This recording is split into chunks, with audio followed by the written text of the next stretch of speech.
Okay. RuPaul Drag Race.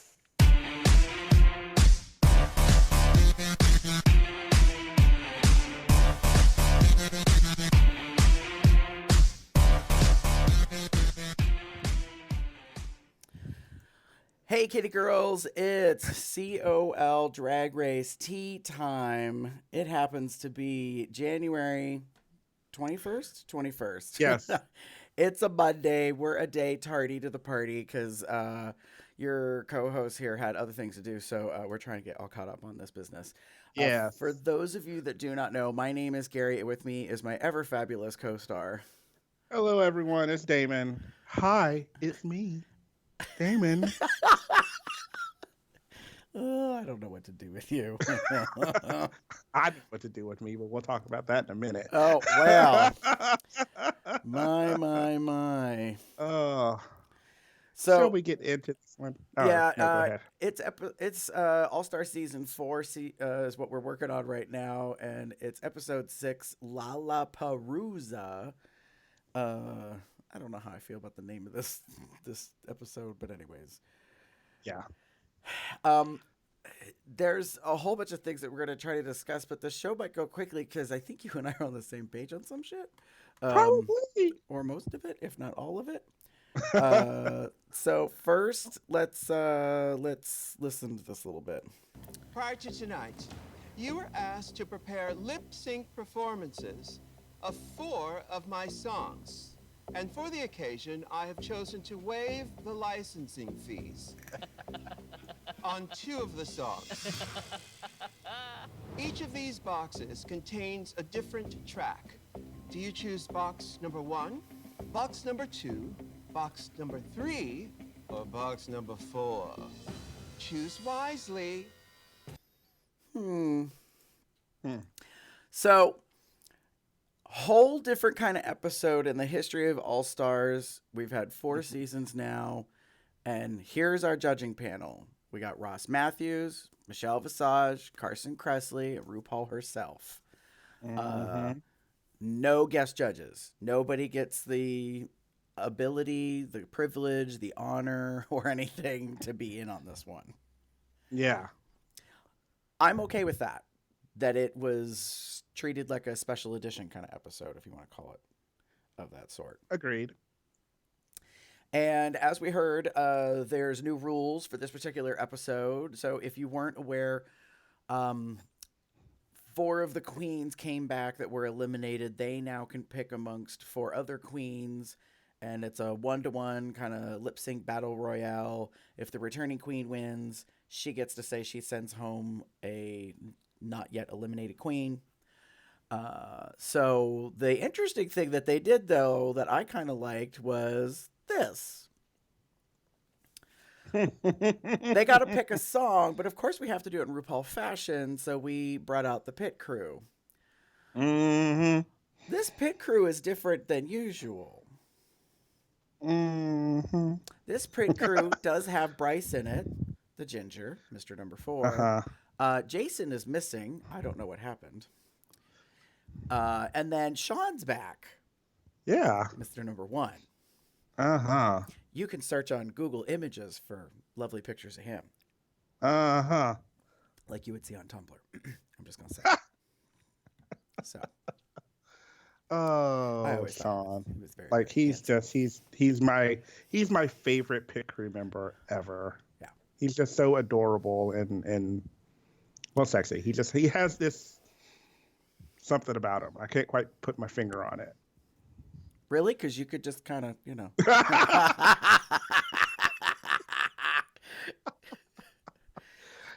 can't. No, I mean, you wouldn't want to put a finger on it. You might want to put like 5. Hand. Yeah. Yes. Something like that. Anyway, sorry. Yeah. So, So let's. Just get into it, David. Like, what are your thoughts on the lip sync versus, and to clarify for everyone, because this episode's a little different, we're going to talk about lip sync as a challenge versus runway meaning how they looked in the lip sync. Yeah. So I put down not as gagged, and the reason is I think you and I agree that Um, we're dealing with not a very similar thing that they've not done in the past. It's kind of the show's like trope is lip sync for your life, where two queens are pretty much battling to stay into the competition. So it's not new. Mm-hmm. The only kind of new thing is that it's now here's an opportunity to do something to get back in All Stars. It's kind of new for All Stars because especially since season 2 2, they've been doing the more lip sync for your legacy as opposed to lip syncing for your life. Mm-hmm. So it's new for All Stars. It's not necessarily new for the queens on the show. So as I said, I'm not as gagged because it everything that we see, like we're seeing right now, everything that we're seeing and we saw in the episode is I expect it. You know, Mm-hmm. you're going to be doing your lip syncing for the songs, RuPaul songs.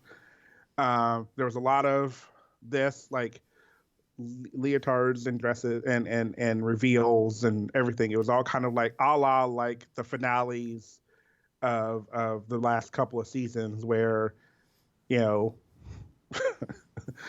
is there going to be a reveal? Of course there's going to be a fucking reveal. Look at what she's wearing. Or Right. so plan to dance around. Of course they're fucking planning on dancing around. Look at what they're wearing. Well, and that's the case in point when we get into looks. Like, I'm not really surprised necessarily by some of the attire, because there's been discussion over and over again about the fact that the body needs to be able to move.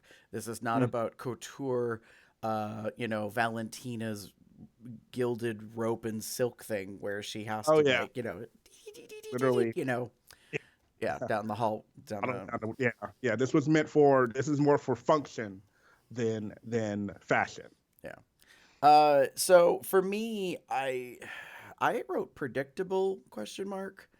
Because the end results, which we'll get to in a little bit, were not shocking necessarily. Were not all that surprising. The matchups were not necessarily big shocking news. My hypothetical theory still stands for All Stars 5 and going forward. If you're gonna do this shit, like, if I think it's perfectly fine to allow queens to be picked multiple times. The way they put this one together, they went backwards in reverse order of elimination for who got to pick amongst the other, pre-selected 4 that are limited. So you kind of had no choice in a way to who you got if you weren't recently eliminated. Yeah. And that was something about the rules. I was like, that seems like a lot of control and manufacturing of the situation. Yeah. I was very I like the idea, but I also, for those who haven't seen the episode, I think are we going to talk about it? No, maybe in a minute, but it was very much it was a decision that I think they wanted to make to kind of keep it as fair as possible. The person who was just eliminated was the person that's presently lasted the longest, so they should get the best option, and then you kind of go down the list. So as you're looking at this here, so they're in order, left to right, first, second, third, and fourth eliminated, most recently eliminated. And then so for the show they went backwards. So Latrice had the most people to choose from, followed by Gia, followed by Farrah, followed by Jasmine. Right. So Jasmine pretty much got whoever was left. Who the other 3 didn't want to lip sync against. Exactly. So, oh well. It made sense. And it also, like you said, it kind of worked out in its own way. Yeah. Yeah. All right. So I like the matchups were not necessarily surprising in that case. So why don't we talk about looks? Yes. Put the bass in your walk.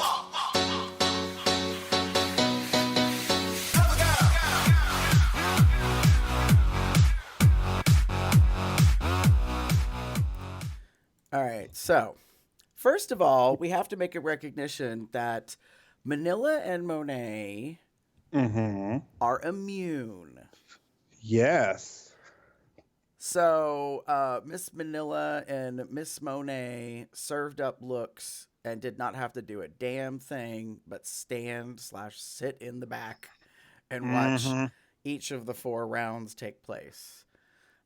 There was a brief moment where I thought, are they going to get to sit with judges panel or like off to the side of judges panel to the front? No, they had to stay in the back. No. So that was We not an ain't. Don't option. get it twisted. Right. They're still in a competition. Like, you just lucky right now because hey. So and I like their looks. Yeah. So Manila is serving us like spaghetti and meatballs picnic runway eleganza. It's very pretty. It's very her. You know, it's kooky it's glamorous with a side of kooky. So I like it. And then you got Monet, who gives us. I hate to say it, I call it basic. This is a very basic, general, like drag queen kind of staple. I like the silvery or grayish kind of tone to the dress, but it's. I'm glad she chose to wear this now, as opposed to like, here's your best runway look. Give us your eleganza. Nope, no. It's pretty. Right. I like it. I like the hair. I like everything that goes with it. It's just right. I'm kind of torn up about this because here's the thing. I think Monet's hair looks great. I think her mugs, looks well. I don't mind the dress, but because of her skin tone, like it's confusing because it kind of looks like it's supposed to be a nude illusion, but it's definitively not a nude illusion because the fabric isn't near like the right kind. Yeah. And then her tights that she's wearing underneath make her legs look more like the skin color that's supposed to be the fabric for the nude illusion, not her arms. Like, it's just one of these things where I'm like, girl, like this would not be acceptable in a pageant. Sorry. Yeah. I would have liked it if she was going for the non-nude illusion to have worn like a glove of the same color. To kind of just like an opera glove to kind of give it hell. This is not meant to be like a nude illusion. This is meant to be like, this is the color of the dress. It just happens to be a close enough color to nude illusion, but it's not really nude. Like right. And it's not a good color on her. The blue is, but the other color is not. Well, so I like the glove idea that you said, Damon. I think if you're going to do the glove in the same kind of fabric as the dress. Go totally different with the tights. Do stuff that looks truly sheer to your real skin tone, and then make the shoes match either the blue in the dress or the fabric. And that's what will help kind of tie it together. But I agree with you. The difference between Manila and Monet in this case of being immune is really stark. Like, Monet looks like she's like, okay, I'm immune. I just need to look pretty. Let me grab one of my backup dresses that I don't expect to use for the rest of the season. Won't need. I got to look put together. I look nice. That's fine. Yeah. And then you got Manila, who's like, I brought something. Screw this noise. I'm going to give you high fashion. And that's just all there is to it. Yeah. And I can't disagree with that. So. Yeah. So are we ready for me to talk? Go right ahead. Okay. So I put down who's ready to get leotarded. And the main reason is I literally wrote down like a lot of dance outfits.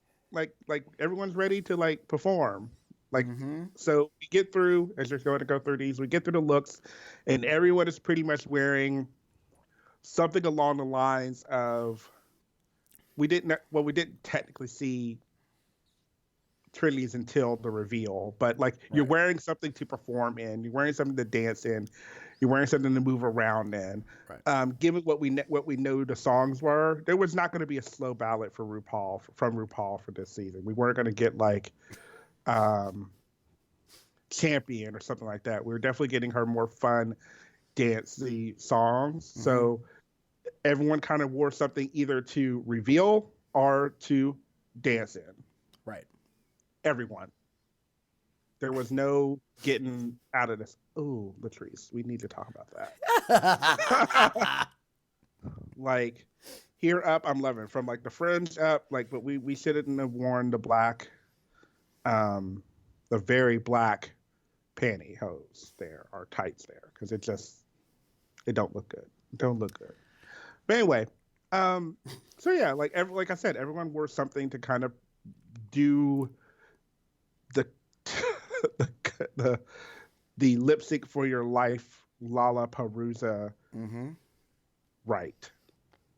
I'm not hating it, but this is what we're going for. Well, I think the girls knew going into it what the 4 songs were as a possibility. And therefore they immediately were like, okay, I need shit that I can jump around in. I need stuff that I can do kicks in, stuff I can, do shablams, death drops, splats, the whole bit. Like, just be ready for that kind of that higher energy kind of stuff. And that drove the decisions that they made. Whether it's pantsuits, catsuit type, modification and all that. I agree with you. Like that. Yeah. I'm not surprised on the amount of leotards that ended up coming up, in this case. And that my feeling on it was functional versus fashion. And this is sort of an representation of it on the screen. Like, so we've got Gia, we've got Naomi, they were teamed together.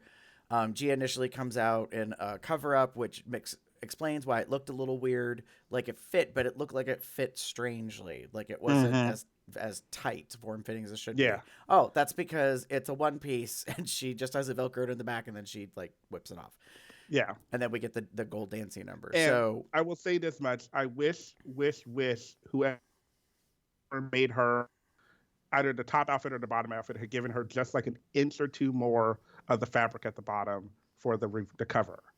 Because what ended up happening, because I saw it, and just on my one viewing, I saw the fringe in the back fall out.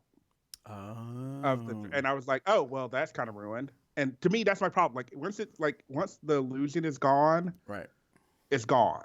Like, I knew it was a cover up, and while it looks nice and like it's, oh, but she's in a schoolgirl outfit and da he whatever. Right. The minute I saw the fringe drop out the bottom, it was the back of the dress.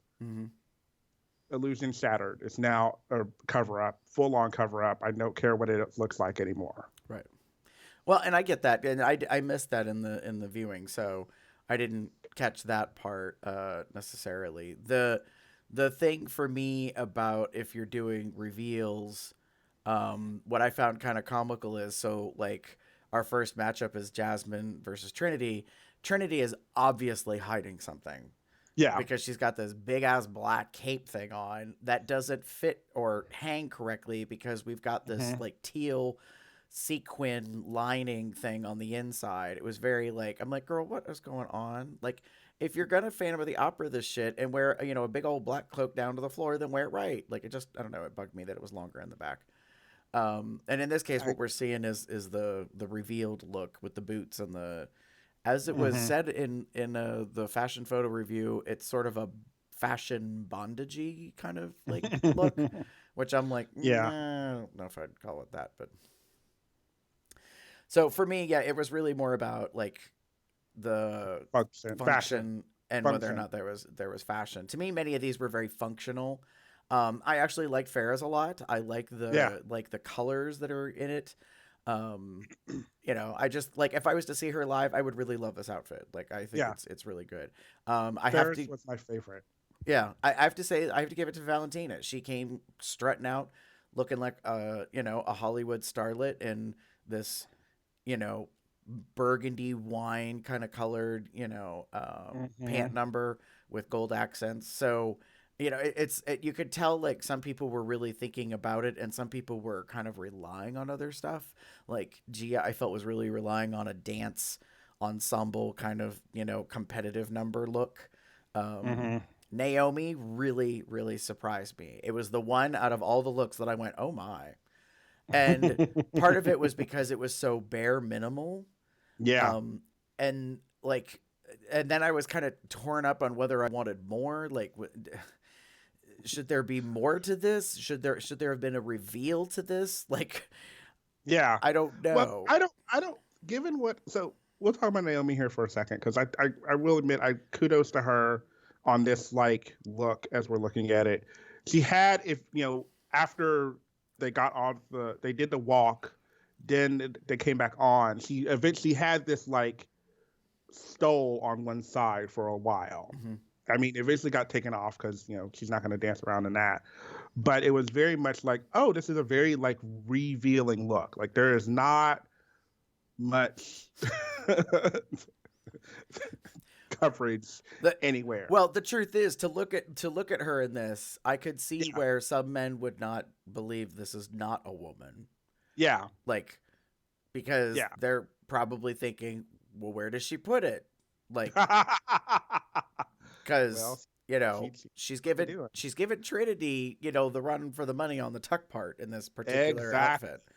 Exactly. And I will say that it is giving me not classic Naomi, but it's very much what I've seen of her. Mm-hmm. So she's known for her body and she's known for her legs, and this is very much a thing for her to kind of wear as little as possible. Remember, she was wearing it for a long time in her season. She was knocked or clocked for wearing basically a robe and some lingerie for a long time. I have to say, when she walked out, and the more I thought about this look, I thought it was very Fredericks of Hollywood catalog, like vintage late 80s, early 90s, if you remember when that stuff was coming out. Like, so it was this like stripper, hooker, BDSM kind of like crossover look. And I'm not being disparaging of it. I don't think that this is like a replica. I just think that's the wheelhouse I kind of see this being served in. And to me, it's different for Naomi, because I agree with you. Like, she always seems to be kind of serving some model sexiness, and this is still some of that, but this one's definitely kind of going in a little bit in a different direction. So, and then in the function versus fashionable, or the fashion, Latrice is just, I hate to say it, pulling out a dance number, costume. Like, out a dance costume. Yep, that's full on straight pageant dance costume with the fringy on around the hips so that you can move a lot and get a lot of movement. Right. And the tight like bodice up top, with some kind of like, and honestly, it's usually a 2-toned or maybe 3-toned sparkle or glitter fabric. It is literally like pageant staple number one, kind of thing. When you want a dance outfit, like this is what you go for. I'm not knocking it. I'm just saying, like, this is right. Now, to be fair, Miss Monique Hart is not necessarily giving us anything new here either. Like, correct. Her ooh-ah-ah sensation is just big hair with a big, fringy, ruffly wrap, and it's kind of a dance leotard underneath with big thigh-high boots. Like, like both of them right now on the screen are giving me exact looks that I have seen queens do performances in bars, like, that are not a Rue girl. Like, so there's nothing like revolutionary about these, particular runway looks, for dancing and syncing against lip syncing. So, and I'm not trying to be, highly critical. It's just, it's interesting how it seems really definitive that they fell into two camps. Well, one was consistency across the board. Everybody wanted something functional for dancing.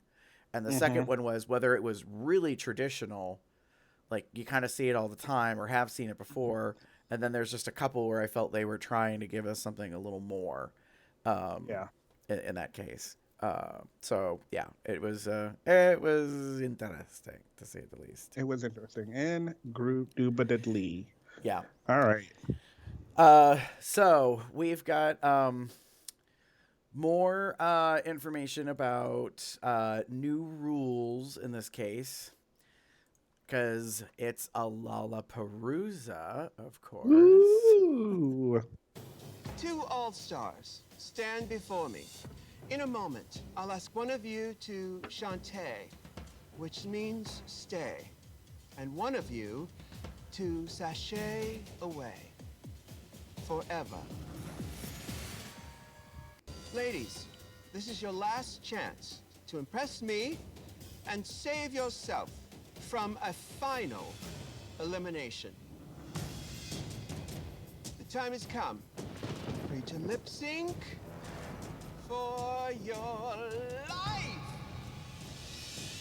Good luck, and don't fuck it up. I was highly amused by the fact that the "Don't Fuck It Up" this week was in 4 different styles and its delivery. In this case, so yeah, let's kind of get into this stuff. First up is Trinity and Jasmine doing Peanut Butter by RuPaul. So, as we said, they went in backwards order for selection, but then their performances were done going again and forward from the first eliminated to the last eliminated. So what this means is Jasmine had no choice but to take Trinity to compete against because nobody else picked Trinity. Correct. Which kind of could be read in a shady way as nobody wanted to compete against Trinity because they might have thought that she's fierce enough as a competitor, they ain't in no mood to lose to her. Well, possibly. I'll say this much. So, again, I'm going on like history. Trinity was the first eliminated in the final like lip sync for your life in her season. Because she went up against Peppermint, and Peppermint is a lip sync assassin, and she got killed. So, but does that mean that she's not a great lip syncer? No. It means that Trinity has done a lot, and she's been like, what we've known of Trinity is she performs really fucking well. She does a lot for it. So to go up against her, you need to be sure. Right. Like, absolutely sure you can beat her. You need to have the conviction that Trinity was bringing the entire episode. I was highly amused by this whole thing that apparently Gia Gunn was like pot stirring and Trinity was having none of it and calling her out on it. And then she was like, she's like, I don't know why you're doing this. That is not like my storyline. Like, I mean, she just was my narrative. Right. Yes. She just kept calling it out. She's like, I am not nervous. I am not worried. And I believe Trinity. I'm sorry. Like, you could say maybe the edit gave it more to Trinity, but I'm like, nope. Girl is a pageant queen, has competed repeatedly. So has Gia technically. Jasmine, however, to my knowledge, has done minimal like competing.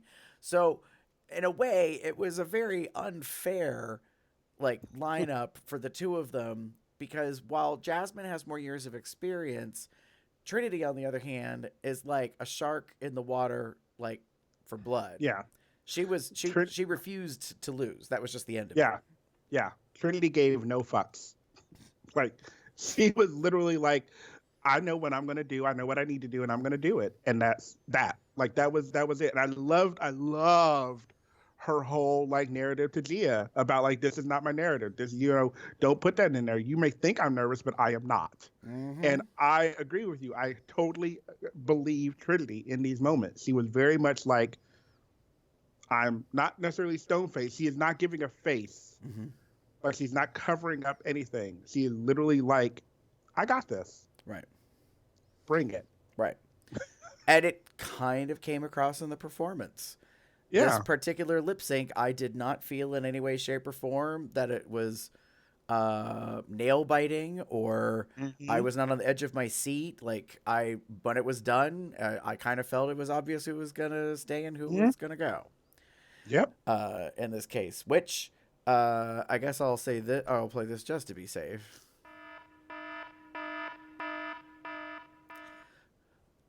Because this is like, if we haven't spoiled enough as it is, like here's where we start to get in the nitty gritty. Trinity wins. Yeah. And Jasmine goes home. And Jasmine is not mad about it. And that's the thing. I will say this much. Like, so I'll go kind of into, because this was part of my little critique about this part of it. I said turn it out or fall. And that was my thing. Like, you either have to do really fucking well or you're just not going to win. And of the performances, a lot of the queens, I think, turned it out really well. And I will even give it up to Jasmine for trying. Okay. But there was a point in time during her lip sync where I felt like I don't want to say gave up, but I think she just was like, there's no way. Like there was a moment in time where her energy her energy dropped, and it looked like she was just going through it to get through it. Okay. For lack of a better term. I thought you were going to say something else, which is that there were 3 distinct times in lip sync in which it seemed she needed better to know the words. Well, that too, but there was I don't think she knew this song as well as she thought she did. Not at all. Yeah. Like, I am shook that there was not a narrative about Jasmine not knowing the words. Because I was like, oh. Yeah. Oh. Yeah. I was like, this is not a good edit. Like, yeah. It's kind of becoming obvious that you don't know the words. Like, the one was when she, like, flipped her hair and you couldn't see her face. And I was like, well, that's a cover-up. Like, and it's not that every hair flip that covers a face is covering up that you don't know the words, but there's some convenience to that. Kind of like when you're dancing and then you put your hand in front of your face, you know, like, oh, yeah, there's things like that I'm like, yeah. Yeah. So the quick, like, yeah, it was, yeah, there was like not a lack of energy, but I feel like there was a loss of energy. She tried. But again, I agree with you that I think she had her moments where it could have gone better. Yeah. I don't know if this was the song she was like, oh shit, why did I get this one? You know, Peanut Butter is not I don't think that's an easy song to lip sync because it's fast. All right, I'm going to say this about all 4 of these songs because they're all RuPaul songs. Apparently, she released the rights to 2 of them and not to 2, whatever that fuck that's about. I think it's just a joke. Yeah. I know all 4 of these songs. I'm a RuPaul fan. I'm going to say this emphatically going forward. Season 11 cast, Season 12 cast, all the All-Stars. It's RuPaul's Drag Race. If you want to help win this show, no matter what season you're on, you best know who the fuck RuPaul is and her music. Period. So I am not having this business about these queens competing in the lip sync, especially on an All-Star season, and not knowing the words to the songs. Like, needing a refresher, absolutely fine. I'm okay with that. But not knowing the lyrics to the Queen Mother? Oh, give me a break. Ain't got time for that. No, ma'am. No. And peanut butter is not hard. Do you know what most of the song is? Peanut butter. Come on. I mean, yeah. So Big Frida comes in and there's like a spoken rap thing. Not that difficult. You know? Like, it just... Yeah. Was a problem for me. Anyways. Yeah. So that's you know, kind of my big one is like, so we go to the next lip sync and that's Valentina and Farrah. And I actually even wrote this down. This is the best I've seen Farrah. All right. I thought this particular lip sync was the one that everyone was waiting for. Correct. Like, out of the 4 of them, they thought if there was anybody that anybody wanted to see matched up, they wanted to see the Farrah versus Valentina moment and who could really deliver on it. I already know, though, that Valentina is not to be messed with.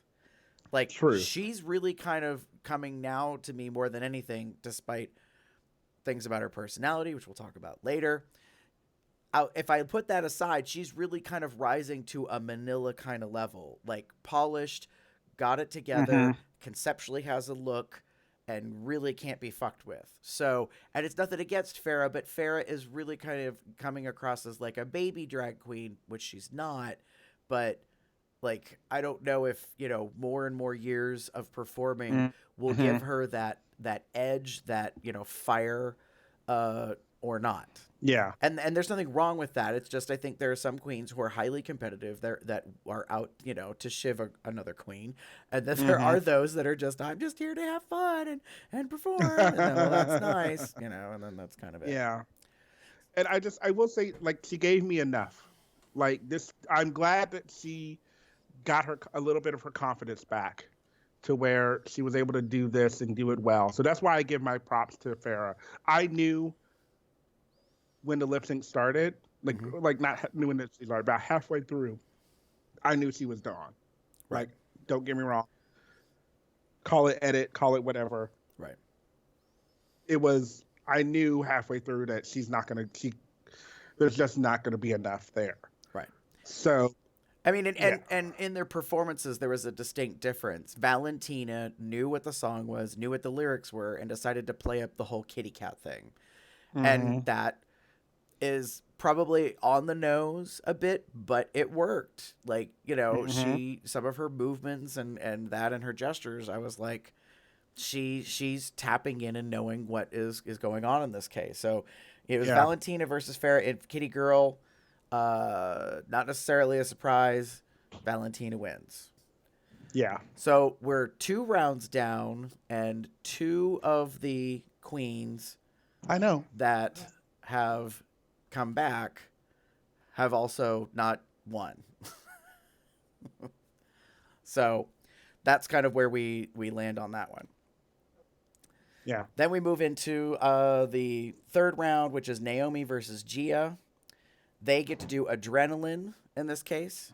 Here's the stole that you were referencing to earlier, this beautiful red stole. It's more a bit of a prop. This is Gia in the before she does the reveal of the outfit that's underneath. This one I was kind of like, eh. And I don't mean like to be disparaging about it, but either could have won. I mean, I would have been annoyed if Gia won, but you know, it wasn't meaning something to me necessarily. However, this was the definitive moment of the performance, possibly the whole episode in the lip syncs. Yes. This, like, come on, Naomi. So one of the things I think this was my like turn it out moment. Like for me, one of the 2 for me, is like, we've known Naomi to be this very fashion queen and very posy and everything. And I think for a lot of people, we underestimate her ability to do stuff like this. Like, she didn't get into the top of her season by just coasting through. She never just coasted. Right. She showed out when she needed to. Right. And this is one of these moments where she needed to show out. She was in the bottom last time. She's been safe for most of this season. But so this was the time where, oh, fuck, my rest of my life with the show is on the line here. So I need to do something. And she did. And this was that. Like, this back bend limbo under the stick move. And then I thought, I was so worried when she got this far down and a little further that she was going to snap. Like, you know what and I don't mean break, but like that those heels and the shoes would flip out from underneath her.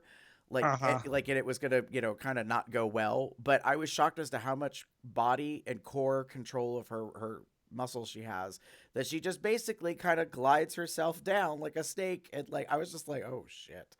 Like, okay, like don't be messing, don't be sleeping on Naomi in this case. And then we get to the round of the 4. Oh, before I forget, we should probably say Naomi won. So that's 3 rounds, and all 3 returning girls do not win.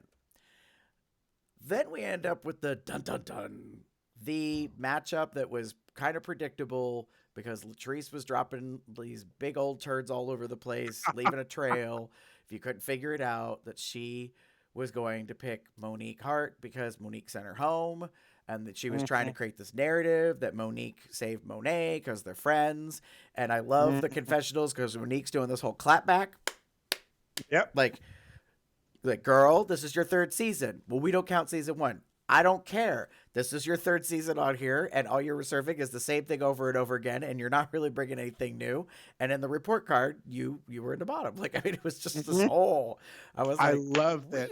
Go ahead. Like, Monique has a very good way of serving facts and serving tea. She has a very good tea like service. Like, she can open up her own shop, kind of thing. Like.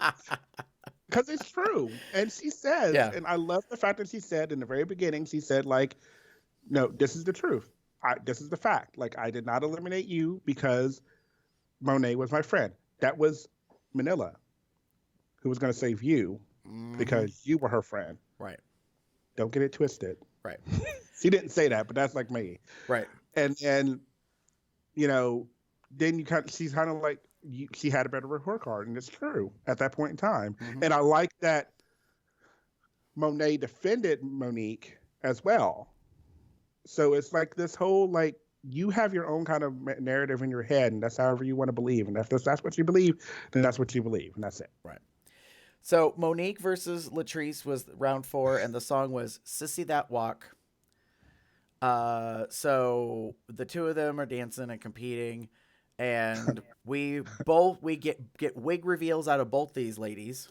And then Monique even has a costume change reveal. So like they were kind of wigs flying everywhere. Yeah. Stuff and dress parts, and it wasn't suddenly a fan. It wasn't Propa-Palooza, thank God, because if they'd pulled Shanji shit, I would have been really annoyed. I ain't got time for that. I've already expressed how I feel about that. But in this case, it was more about, you know, changing hairs and doing things like that, which I thought was fun. It added an extra element to things. So Latrice wins. Which is a very interesting outcome. Yeah. And Monique wins. Yay. And so I'm like, okay, so we just had a whole episode to possibly switch up the entire cast, and actually we went up +1. Because Latrice is where's the like shade? Where's the shade sound?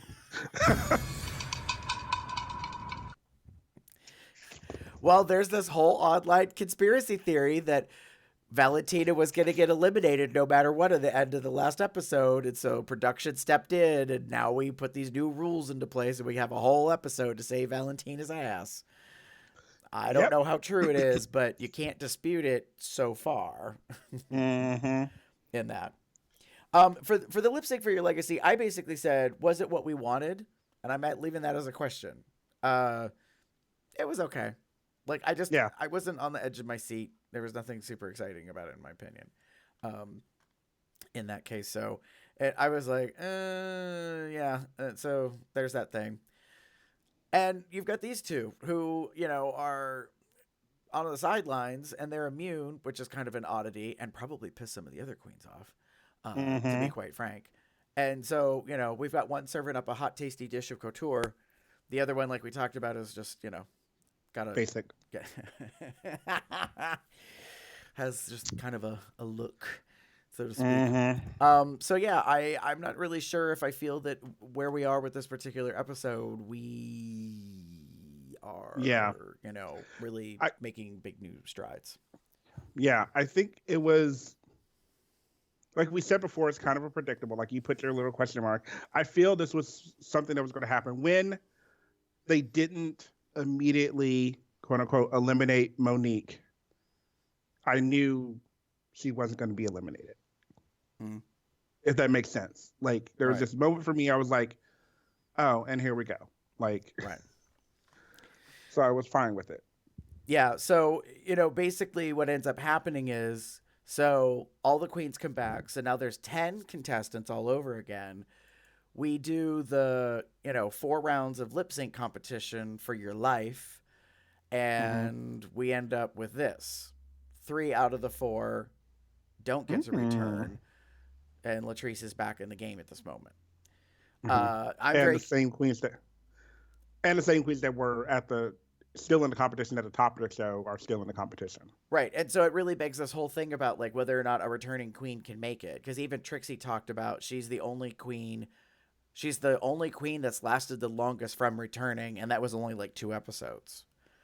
Like after, you know, having already left. So it does not bode well in the history of the series that if you get to come back, that you actually get to stay by any means in the imagination. Which I kind of understand that. Agreed. All right. You ready for snaps and eye rolls? Ladies and gentlemen, start your engines, and may the best all-star win. So, snaps and eye rolls, hits and misses, the highs and lows for this particular episode. Damon, what do you got snaps for? So I have two snaps. One is kind of a cute one, for Trinity's heart. And it has a lot to do with her. She had a conversation with Farrah, and she was kind of explaining to Farrah, like, don't let this, this is a blip. This is a small moment in your potential life as a drag queen. So don't let it hold you back so much. Don't let it take you down as much as you did. And it was a very touching moment for me that I felt was needed at this point.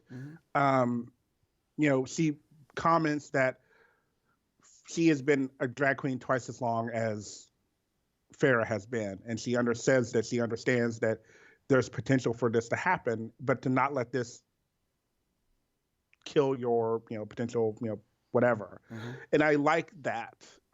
We don't see that often, you know, as we've realized, like, a lot of the queens have not been queens that long, and we have, especially in All Stars, you have very, I'll use the word seasoned queens. You have queens that have been performing for years and years and years, and you have some that have not been performing quite as long, but they're now all bunched together, a la like a regular season. But more so is it focused on during an all-star season. Right. So kudos to snaps to Trinity for the heart. And then one of my favorite lines in the whole episode was from RuPaul, and I have to give a snap. So when we send Monique back, returns. So Monique starts talking. I can't remember what she says, but literally right after that, RuPaul goes, "Hold up, motherfucker. We still got a show to do." And it's just like, I laughed out loud. Jim heard me. He's like, "What was so funny?" I had to tell him what it was about. And so to me, that gives a snap, because it's just one of those things where, again, we're kind of breaking fourth wall, blah, blah, blah, whatever. Because after that, then she goes through the whole, like, bringing everyone, you know, all together, and her whole spiel about you get to set, you know, Shantae, you stay, and da-da-da. Right. So, yeah. Good deal. For me in particular, for snaps, I just said serving looks, and it's just for one thing in particular, and it's Manila's runway. Like, I just, that to me was the penultimate of the episode. I was like, that is Manila. That is, like, without a doubt, her desire, her cookie couture, like, you know, kind of looks deal. And I was eating it up. So that was the thing for me. Your eye rolls, Damon?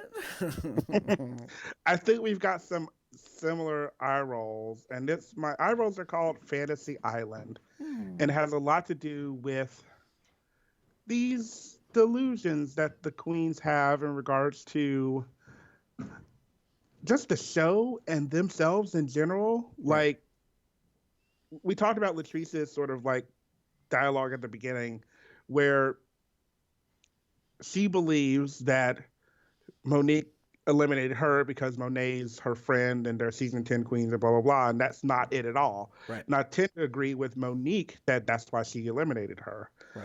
She doesn't feel that, she feels that Monique's elimination of her was disingenuous and blah, blah, blah. And I want to be like, no. Right.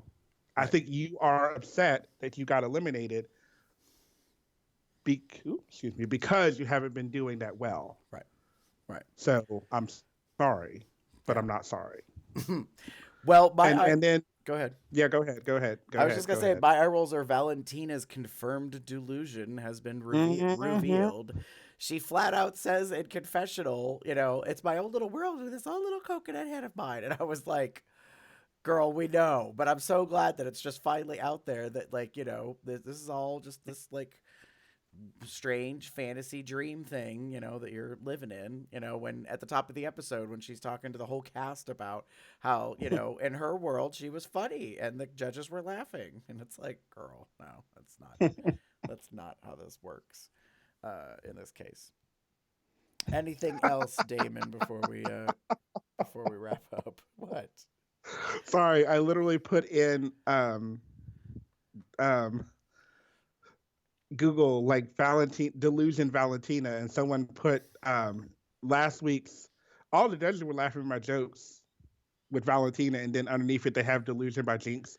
Delusion, convince yourself. It's so wow. It's just one of those, like, yeah, it's awesome. I love it. Love it. Love it. Love it. Nice. So it was just one of these things that was just, it came in my head like, I wonder if someone ever mashed those two up. And sure enough, they did. They did.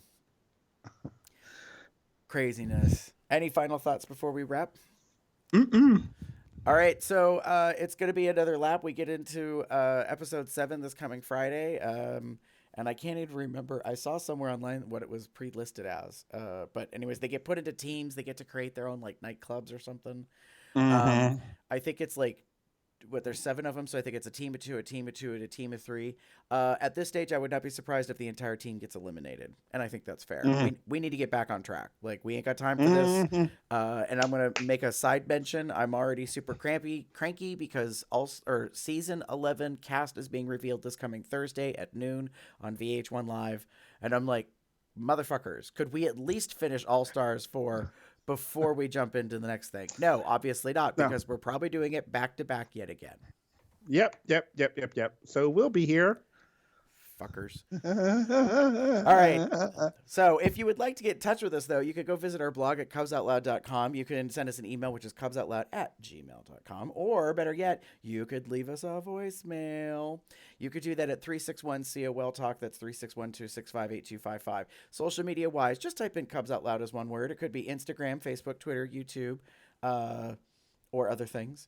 If you would like to get in touch with other people who are part of our entourage chat, the Kitty Girls are meeting at tinyurl.com/telegram-COLDR. Telegram is a social chat site, a lot like Messenger for Facebook, but better. You can also support Cubs Out Loud by doing a couple of things. You can go to our merchandise store at Zazzle.com/CubsOutLoud. You could get yourself something fun like Damon's wearing today, which is Consent is My Foreplay. That one happens to have a bear paw on it and the Bear Pride colors. We have other things that are there that, happen to be for episodes in particular, for COL Drag Race. I don't have something right now. We've got a crown on our bear logo. I happen to be wearing a shirt that's not available there, but this is in support of our previous retired co-host Chester, the Not Your Average Bear campaign that he's done because he won the title this year. So congratulations, girl. On Patreon, if you're interested, you can subscribe and become a patron for as little as $1 a month, which basically means for less than 25 cents, like, you could be getting 1 to 2 episodes every single week of what we're doing here. You can help promote COL as well. You can rate us on iTunes. You can give us 5 stars. You can give us a thumbs up, subscribe on Google Play, all that kind of jazz. Damon, if they want to get in touch with you, where are they going to find you at?